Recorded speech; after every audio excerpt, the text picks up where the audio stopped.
बंद दरवाजा, शहर से दूर, पहाड़ियों के बीच एक पुराना हवेलीनुमा घर।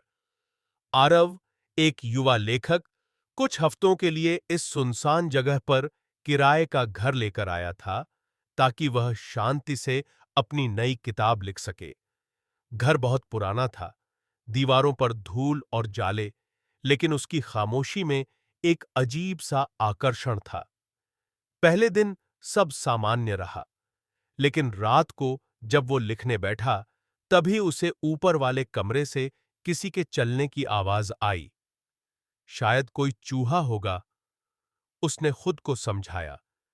लेकिन हर रात वही आवाज, वही धीमे धीमे चलने की आहट, और एक दरवाजा जो हमेशा बंद रहता था। आरव ने घर के मालिक से पूछा, ऊपर वाला कमरा हमेशा बंद क्यों रहता है? मालिक बोला, वो कमरा कई सालों से नहीं खुला, चाबी खो गई है, और वैसे भी वहां कुछ नहीं है, कोई जरूरत नहीं है वहां जाने की।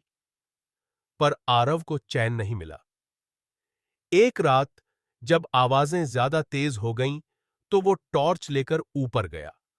दरवाजा अब भी बंद था, लेकिन उसके नीचे से हल्की रोशनी झलक रही थी। उसने जोर लगाया और दरवाजा टूट गया। अंदर का कमरा एकदम साफ, जैसे कोई अभी भी वहां रहता हो। एक मेज पर डायरी रखी थी। आरव ने डायरी खोली, पहला पन्ना पढ़ा। मेरा नाम सिया है, मुझे इस कमरे में बंद कर दिया गया है। अगर कोई ये पढ़ रहा है तो मैं अब इस दुनिया में नहीं हूं। आरव के हाथ कांपने लगे। उसने आगे पढ़ा। सिया ने लिखा था कि उसे इस हवेली में कैद किया गया था, और उसने मरने से पहले सारी सच्चाई इस डायरी में लिख दी थी। अचानक कमरे का दरवाजा जोर से बंद हो गया। आरव पीछे भागा, लेकिन दरवाजा नहीं खुला। उसी वक्त दीवार पर लगे शीशे में सिया की परछाई दिखी।